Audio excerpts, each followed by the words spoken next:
Chemistry class 9 बाब पहिरियों सबक 21 हिस्सो पहिरियों मश्क एक्सरसाइज़ आउं आहियां केमिस्ट्री जो उस्ताद नजील चन्ना अव्हांखे सिंध ऑनलाइन स्कूल में भलीकार। असांजे अॼु के लेक्चर जो मौज़ू आहे मश्क एक्सरसाइज़। सेक्शन ए आहे जंहिंमें असां MCQs हल कंदासीं, multiple choice questions. Tick mark the correct answer, सही जवाब ते टिक मार्क जो निशान लॻायो। असीं सही जवाब ते दायरो पाईंदासीं। सो नंबर पहिरियों सवाल आहे, the branch of chemistry which deals with hydrocarbons. Chemistry जी उहा शाखा जेका हाइड्रोकार्बन सां ताल्लुक़ रखे थी, इंडस्ट्रियल केमिस्ट्री आहे, इनऑर्गेनिक केमिस्ट्री आहे, ऑर्गेनिक केमिस्ट्री या फिज़िकल केमिस्ट्री। तव्हांखे यादि हूंदो त इंडस्ट्रियल केमिस्ट्री सनअती में आहे, इनऑर्गेनिक केमिस्ट्री मदनियात सां वास्तो थी रखे, ऑर्गेनिक केमिस्ट्री में कार्बन ऐं हाइड्रोजन जा मुरकब पढ़िया वेंदा आहिनि, फिज़िकल केमिस्ट्री बेसिक लॉज ऐं प्रिंसिपल्स जी स्टडी आहे। सो सही जवाब आहे हाइड्रोकार्बन्स यानी कार्बन ऐं हाइड्रोजन जी स्टडी। नंबर ॿियो, the atomic mass of an element expressed in grams is. कंहिं बि अंसर जो एटमी मायो ग्रामनि में ज़ाहिर कजे त उनखे छा चइबो आहे? अंसर जो एटमी मायो ग्रामनि में ज़ाहिर कजे त ए ग्राम मालिक्यूलर मास, नाले मां ई ज़ाहिर आहे त हे मालिक्यूल जो ग्राम मायो आहे। ग्राम एटॉमिक मास, हिन नाले मां ज़ाहिर आहे त हे कंहिं बि एटम जो ग्राम मायो आहे। ग्राम फार्मूला मास, हिन मां ज़ाहिर आहे त हे कंहिं बि फार्मूला जो ग्राम मायो आहे। ऐं मोल, इहो मोल हिननि टिनी खे चई सघिजे थो। सो ही जवाबु कोन्हे को, ही बि कोन्हे को, सही जवाबु आहे B gram atomic mass. Number 3, which of the following can be separated by physical means. हेठनि मां कहिड़ी शइ तबई तरीक़नि सां अलॻि करे सघिजे थी? जेका शइ तबई तरीक़नि सां ठहंदी आहे उनखे तबई तरीक़नि सां अलॻि बि कबो आहे। सो एलिमेंट कोन्हे को, कंपाउंड कोन्हे को या सब्सटेंस कोन्हे को, सही जवाबु आहे ए मिलावत। Mixture is combination of different substances, physical combination of different substances, तंहिंजे करे धार बि फिजिकल मीन्स सां थींदो। Number 4, the molar mass of sulphuric acid is. Sulphuric acid जो मोलर मास छा आहे? तव्हांखे यादि रखणु घुरिजे त मोलर मायो ग्रामनि में लिखिबो आहे, बाक़ी माए कढण जो तरीक़ेकार साॻियो ई आहे जेको मालिक्यूलर माए सां कढिबो आहे या एटॉमिक मासिस जो मायो कढिबो आहे।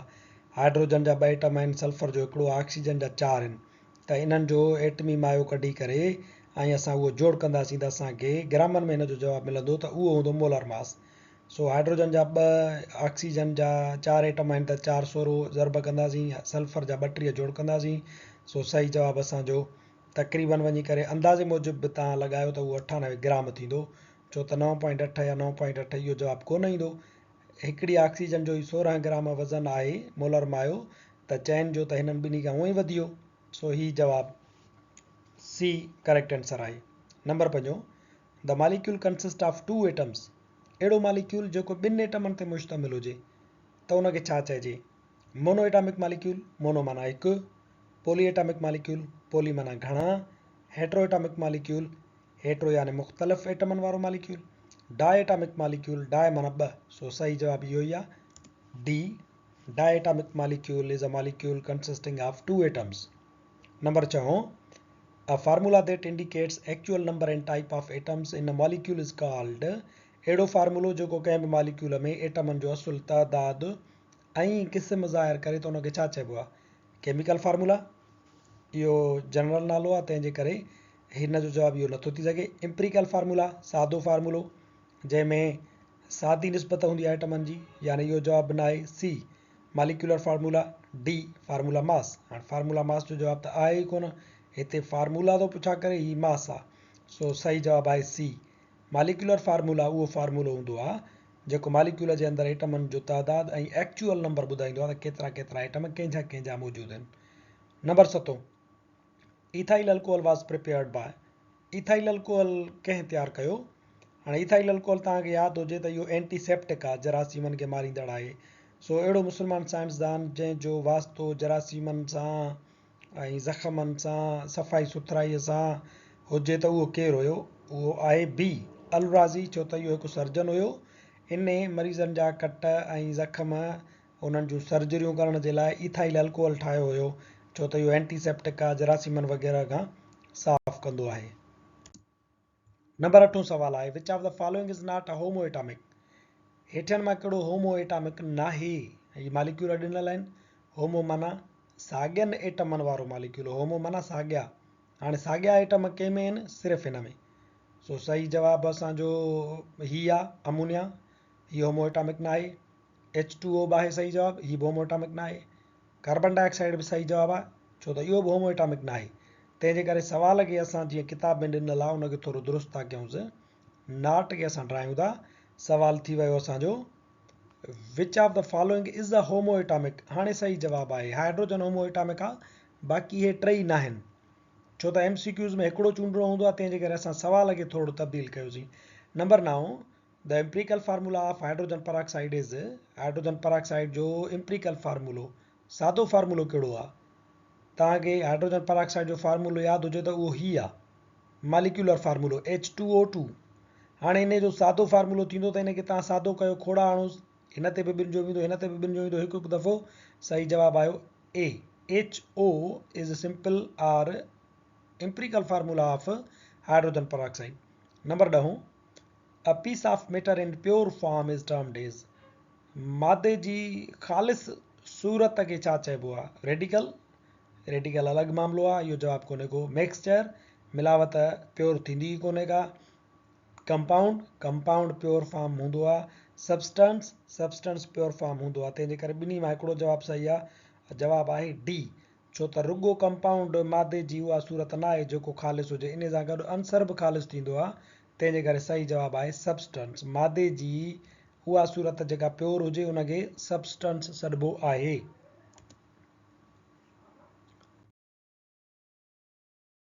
सेक्शन बी आहे शॉर्ट आंसर क्वेश्चन्स, मुख़्तसिर सवाल, मुख़्तसिर जवाबनि वारा सवाल। असांखे 8 सवाल ॾिनल आहिनि, उन्हनि जा मुख़्तसिर जेके जवाब आहिनि उहे असां खणंदा ऐं उन्हनि खे हल कंदा हलंदासीं, सम्झंदा हलंदासीं। सवाल नंबर पहिरियों आहे, differentiate between the physical and analytical chemistry. Analytical chemistry, तज्ज़ियाती केमिस्ट्री ऐं फिजिकल केमिस्ट्री में फ़र्क़ु छा आहे? Analytical chemistry focuses on the identification and analysis of chemical compounds and their properties. Analytical chemistry में छा थींदो आहे? कीमियाई मुरकबनि जी ख़ासियतुनि ऐं कीमियाई मुरकबनि जो एनालिसिस थींदो आहे, तज्ज़ियो थींदो आहे, चंड छाण थींदी आहे ऐं आइडेंटिफिकेशन कई वेंदी आहे, उन्हनि जी सुञाणप कई वेंदी आहे त ही केमिकल कंपाउंड छाजो आहे, छा मां ठहियलु आहे, इहो एनालिटिकल केमिस्ट्री में थींदो आहे। And physical chemistry focuses on the fundamental principles and laws that govern chemical reactions and process. जॾहिं त फिजिकल केमिस्ट्री जेका आहे उहा कीमियाई अमलनि ऐं तौर तरीक़नि ते जेके कानून ऐं प्रिंसिपल्स लागू थियनि था उन्हनि ते फोकस कंदी आहे। ॿिन्ही में बुनियादी फ़र्क़ु इहो आहे। सवाल number 2, write down the classification of molecule. Molecule जी दर्जेबंदी जेका आहे उहा कहिड़ी आहे? उहा 2 क़िस्मनि जी आहे। हिकिड़ो, 1 खां वठी 4 नंबर ताईं, हेसी ताईं, हेॾां वारा जेके असांजा 4 आहिनि, हीअ क्लासिफिकेशन अलॻि आहे, हीअ अलॻि आहे। हीअ क्लासिफिकेशन आहे एटमनि जे बुनियाद ते, त केतिरा एटम कंहिं मॉलिक्यूल में मौजूदु आहिनि। मिसाल जे तौर ते मोनोएटॉमिक मॉलिक्यूल, अहिड़ा मॉलिक्यूल जेके हिकु एटम जा ठहियल हुजनि, जीअं हेलियम, नियान, आर्गान। नोबल गैसुनि जा जेके बि मॉलिक्यूल हूंदा आहिनि उहे मोनोएटॉमिक हूंदा आहिनि, हिकु एटमी मॉलिक्यूल हूंदा आहिनि। नंबर 2, डाएटॉमिक मॉलिक्यूल यानी ॿि एटमी मॉलिक्यूल, जीअं H2O2, Cl2। हाणे को बि तव्हां मॉलिक्यूल ॾिसो था जेको 2 एटमनि ते मुश्तमिल आहे उनखे डाएटॉमिक मॉलिक्यूल चइबो। ट्राएटॉमिक मॉलिक्यूल जेको 3 एटमनि ते मुश्तमिल हुजे, H2O, 2 एटम हाइड्रोजन जा, हिकिड़ो ऑक्सीजन जो। ऐं चोथों आहे पॉलीएटॉमिक मॉलिक्यूल, 3 खां मथे एटम हुजनि कंहिं बि मॉलिक्यूल में त उहो पॉलीएटॉमिक आहे, माना घणनि एटमनि वारो मॉलिक्यूल। CH4 मीथेन, 5 एटम अथसि। H2SO4, 7 एटम आहिनि हिन में मिलाए करे, इहो बि पॉलीएटॉमिक मॉलिक्यूल आहे। ऐं ईअं ग्लूकोज़, उन में अञा वधीक घणा एटम आहिनि, तंहिंजे करे इहो पॉलीएटॉमिक मॉलिक्यूल आहे। ॿी क्लासिफिकेशन हीअ आहे, 5 ऐं 4 मॉलिक्यूलनि खे तव्हां हीअं बि विराए सघो था त हिकिड़ा उहे मालिक्यूल आहिनि जेके साॻियनि एटमनि जा ठहियल आहिनि, होमो एटॉमिक मालिक्यूल। जीअं H2, हाणे इहो मालिक्यूल आहे, 2 हाइड्रोजन जा एटम अथसि।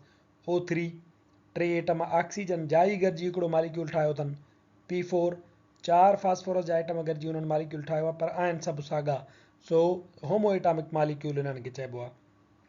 ॿियो आहे हेट्रो एटॉमिक मालिक्यूल। अहिड़ो मालिक्यूल जेको मुख़्तलिफ़ एटमनि जो ठहियल हुजे, जीअं CO2, हाणे हिकिड़ो एटम आहे कार्बन जो, 2 अथसि ऑक्सीजन जा। H2O, 2 अथसि हाइड्रोजन जा, हिकिड़ो अथसि ऑक्सीजन जो। ईअं अमोनिया ऐं ग्लूकोज़ वग़ैरह हेट्रो एटॉमिक मालिक्यूल थी वेंदा।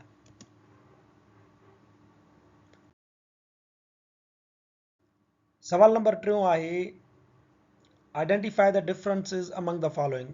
हेठियनि पेयर्स में जेके जोड़ा ॾिनल आहिनि कीमियाई जिन्सुनि जा, उन्हनि में फ़र्क़ु बयानु कयो। Atom and ion, molecule and molecular ion, compound and mixture. So असां एटम एंड आयन खे खणूं त atom is basic unit of matter. मादे जो बुनियादी ज़रियो एटम आहे। It's always neutral as it contains equal number of electrons and protons. Atom हमेशह न्यूट्रल हूंदो आहे, उन में इलेक्ट्रॉन ऐं प्रोटॉन बराबरि हूंदा आहिनि। जेकॾहिं कार्बन में 6 इलेक्ट्रॉन हूंदा त 6 प्रोटॉन हूंदसि, मथां कार्बन ते का बि चार्ज न ईंदी। पर आयन इज़ अ चार्ज्ड पार्टिकल। आयन जेको हूंदो आहे उहो चार्ज वारो ज़रिड़ो हूंदो आहे, मथां हुनजे वाधू या काटू हूंदी। It can be a negative आयन called an ion are a positive आयन नेम्ड एज केटायन। उहा आयन जेका आहे नेगेटिव आयन बि थी सघे थी, या वरी उहा पॉजिटिव आयन बि थी सघे थी, जंहिंखे केटायन सॾिबो आहे, ऐं नेगेटिव आयन खे एनायन सॾिबो आहे। इहा आयन वरी छो ठहंदी आहे? छो त इन में unequal number of electrons and protons हूंदा आहिनि। मिसाल जे तौर ते कार्बन में 6 प्रोटॉन आहिनि, त उन में वरी 7 इलेक्ट्रॉन हुजनि त मथां कार्बन जे 1 नेगेटिव अची वेंदी। सोडियम में 11 प्रोटॉन आहिनि, पर उन में 10 थी विया इलेक्ट्रॉन, त मथां हिकिड़ी वाधू अची वेंदसि। आयन चार्ज पार्टिकल थींदो आहे। नंबर ॿियो आहे molecule. Molecule and molecular ion. Molecule, atom or group of atoms is the smallest independent particle of a compound or element. Molecule छा हूंदो आहे? उहो कंहिं बि मुरकिब जो या अंसर जो नंढो पर आज़ादु वजूद रखंदड़ हिकिड़ो ज़रिड़ो हूंदो आहे। इहो हिकिड़ो एटम बि थी सघे थो, जीअं मोनोएटॉमिक मालिक्यूल हूंदा आहिनि, या ग्रुप ऑफ एटम्स बि थी सघे थो, जीअं डायएटॉमिक या ट्राएटॉमिक या पॉलीएटॉमिक मालिक्यूल हूंदा आहिनि। It's always neutral. मालिक्यूल हमेशह न्यूट्रल हूंदो आहे, का बि चार्ज मथां कोन हूंदी अथसि। मालिक्यूलर आयन इज़ अ चार्ज पार्टिकल। हाणे मालिक्यूलर आयन जो थी वियो त हिन जे मथां चार्ज हूंदी। It also can be a positive are a negative आयन। इहो मालिक्यूलर आयन पॉजिटिव बि थी सघे थो, नेगेटिव बि थी सघे थो। इन में बि इलेक्ट्रॉननि जी घटि वधाईअ जे करे हिन जे मथां चार्ज ईंदी आहे। C, compound and mixture. Compound is a pure and completely new substance. मुरकिब हिकिड़ो ख़ालिस ऐं मुकमल तौर ते नई शइ हूंदी आहे। It is chemical combination of elements. अंसरनि जे कीमियाई मेलाप हूंदो आहे मुरकिब में। Can be separated by chemical means. मुरकिब खे तव्हां वरी जेकॾहिं अलॻि करणु चाहियो था त कीमियाई तरीक़नि सां अलॻि कंदव। Mixture is physical combination of different substances. मिलावट वरी मुख़्तलिफ़ शयुनि जी तबई जोड़ हूंदो आहे, तबई हिकिड़े क़िस्म जो उन्हनि जो गॾप हूंदो आहे। Components retain their properties and can be separated by physical means. मिलावट जा जेके जुज़ा हूंदा आहिनि उहे पंहिंजूं ख़ासियतूं बरक़रार रखंदा आहिनि, हुन में नयूं ख़ासियतूं थींदियूं आहिनि। And can be separated by physical means, ऐं इहा वरी तबई तरीक़नि सां धार करे सघिजे थी, छो त मिक्सचर ठहे बि तबई तरीक़े सां थी, त धार बि तबई तरीक़े सां थींदी।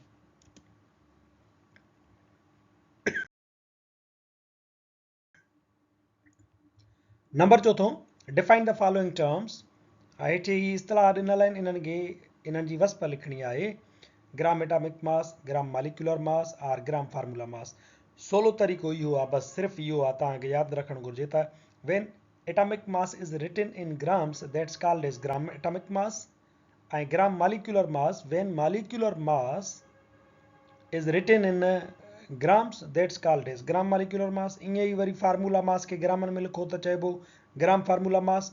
ॾिसो, the atomic mass of an element expressed in gram is called gram atomic mass.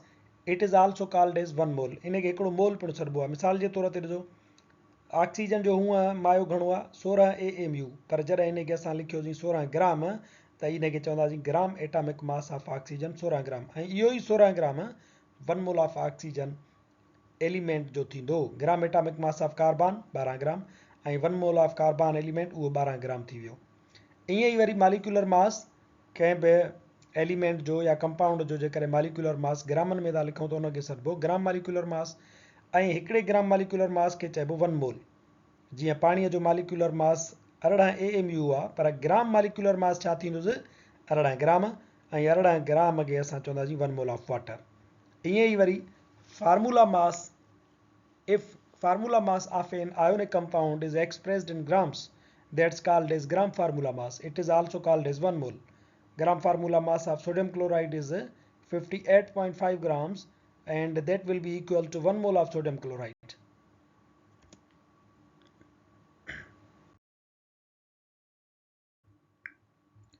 Number 5, write down the chemical, empirical and molecular formula of the following. हेठि ॾिनल मुरकबनि जा जेकी कीमियाई एम्पिरिकल ऐं मॉलिक्यूलर फार्मूला आहिनि उहे लिखो। सल्फ्यूरिक एसिड जो empirical formula आहे H2SO4, मॉलिक्यूलर फार्मूला बि साॻियो ई अथसि H2SO4। ॿई साॻिया अथसि छो त हिनखे तव्हां वधीक सिंपल करे कोन था सघो। अहिड़ा फार्मूला जिन खे तव्हां वधीक सिंपल नथा करे सघो उहे एम्पिरिकल बि पाण हूंदा आहिनि ऐं मॉलिक्यूलर बि पाण हूंदा आहिनि। कार्बन डाइऑक्साइड CO2 हाणे इहो ई हिन जो सादो फार्मूलो आहे, इहो ई मॉलिक्यूलर फार्मूलो आहे। ग्लूकोज CH2O इहो सादो फार्मूलो आहे, एम्पिरिकल फार्मूलो आहे, सादो थियल आहे। मॉलिक्यूलर फार्मूला छा आहे C6H12O6। इन खे सादो कंदासीं त हिन ते 6 जो कोड़ो हणो 1 छकाई 6 1 छकाई 6 2 छका 12 तॾहिं असां हेॾां लिखियो आहे CH2O। बेंजीन जो मॉलिक्यूलर फार्मूला आहे C6H6। सिंपल छा थींदुसि CH।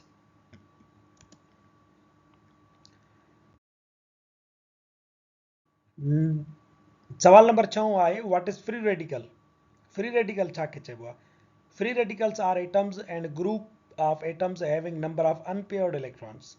फ्री रेडिकल अहिड़ा एटम हूंदा आहिनि या एटमनि जो हिकिड़ो ग्रुप हूंदो आहे जिन में अनपेयर्ड इलेक्ट्रॉन हुजनि, अकेला इलेक्ट्रॉन हुजनि। It is represented by putting a dot over the symbol of an element. इन खे ज़ाहिर कबो आहे कंहिं बंसर जे मथां हिकिड़ो डॉट ॾेई करे, जीअं H जे मथां डॉट ॾिनो आहे, क्लोरीन जे मथां डॉट ॾिनो आहे, मिथाइल जे मथां डॉट ॾिनो आहे। ही फ्री रेडिकल खे ज़ाहिर करे थो। हाइड्रोजन जी फ्री रेडिकल आहे, क्लोरीन जी फ्री रेडिकल आहे। हाणे फ्री रेडिकल छा हूंदो आहे? उन्हनि में अनपेयर्ड इलेक्ट्रॉन हूंदो आहे। मिसाल जे तौर ते ॾिसो ही क्लोरीन पाण में बॉन्डेड आहे, Cl2 लिखंदा आहियूं। इन खे जॾहिं पंहिंजो को सोलर एनर्जी लॻी, हीट मिली त इहे अलॻि थी वेंदा। हाणे ॾिसो हिन में ॿ इलेक्ट्रॉन हिकिड़ो अनपेयर्ड इलेक्ट्रॉन आहे। इन जे करे हिनखे हीअं असां लिखंदासीं Cl मथां डॉट ॾींदासीं। ही फ्री रेडिकल आहे क्लोरीन जो। ही फ्री रेडिकल आहे छो त हिन में अनपेयर्ड इलेक्ट्रॉन आहे। Free radicals are formed when homolytic breakage of bond between two atoms takes place by the absorption of heat or light energy. Free radical तॾहिं ठहंदा आहिनि जॾहिं होमोलाइटिक ब्रेकेज थिए, ॿिन्ही पासनि ॾे तव्हांखे साॻी शइ मिले त उन में तव्हांखे छा थींदो त उस जे करे, लाइट एनर्जी जे करे या हीट जे करे छा थींदो, हिकिड़ो मॉलिक्यूल अलॻि थी वेंदो, ॿिनि बराबरि हिसनि में तक़सीम थी वेंदो। जीअं क्लोरीन हेॾां अलॻि आहे, हेॾां अलॻि आहे। Free radical is very reactive chemical species. Free radical तमामु घणी रिएक्टिव हूंदी आहे। इहो जॾहिं वरी अकेली थी क्लोरीन त वञी करे ॿी फ्री रेडिकल पैदा थींदी, ईअं हिकिड़ो सिलसिलो वधाईंदी आहे ऐं तमामु वॾो हिकिड़ो रिएक्शन थींदो आहे।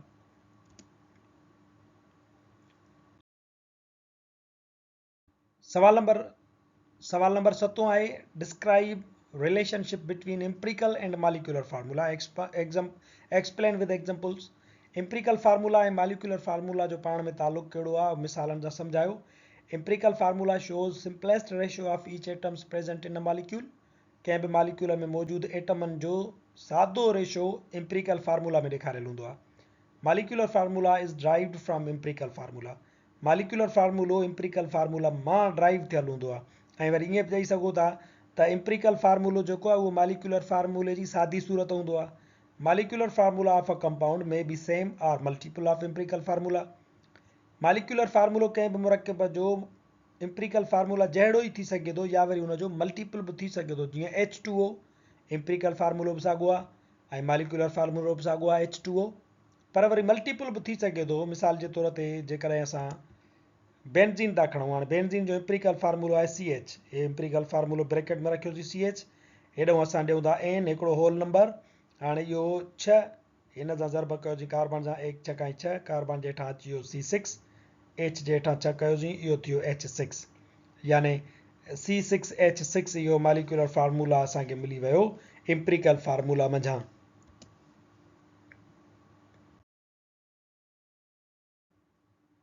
नंबर 8 ऐं आख़िरी सवाल आहे, explain why hydrogen and oxygen are considered as elements whereas water is compound.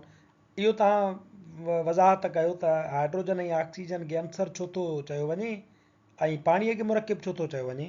सादी ॻाल्हि आहे, hydrogen and oxygen are elements because they are composed of same atoms. सफ़ा सादी ॻाल्हि ईअं करे सघिजे थी त हाइड्रोजन खे ऑक्सीजन खे इन जे करे अंसर चयो वेंदो आहे त हाइड्रोजन साॻियनि एटमनि जी ठहियल हूंदी आहे, इन जे करे हाइड्रोजन जो अंसर आहे, ऐं हे वरी ऑक्सीजन जो अंसर साॻियनि एटमनि जो ठहियल आहे, साॻियनि एटमी नंबर वारा एटम गॾिजी करे हिकिड़ो अंसर ठाहियो अथनि, इन जे करे हिनखे ऑक्सीजन जो अंसर चऊं था। पर where is water is compound as it contains different atoms bonded through a chemical reaction. जॾहिं त पाणी इन जे करे मुरकिब आहे जो हुन में हाइड्रोजन जा ऐं ऑक्सीजन जा एटम आहिनि, ॿिनि मुख़्तलिफ़ अंसरनि जा एटम आहिनि, उहे कीमियाई रिएक्शन जे सबबु पाण में ॻंढियल आहिनि ऐं उन्हनि जूं हिकिड़ियूं अलॻि ख़ासियतूं आहिनि जेके ऑक्सीजन जूं ऐं हाइड्रोजन जूं न आहिनि। इन जे करे पाणी खे असां मुरकिब छॾींदा आहियूं, ऑक्सीजन हिकिड़ो अंसर आहे ऐं हाइड्रोजन हिकिड़ो अंसर आहे। अॼोको लेक्चर हिते ख़तमु थिए थो, वरी हाज़ुर थींदासीं नए लेक्चर सां गॾु सिंध ऑनलाइन स्कूल ते।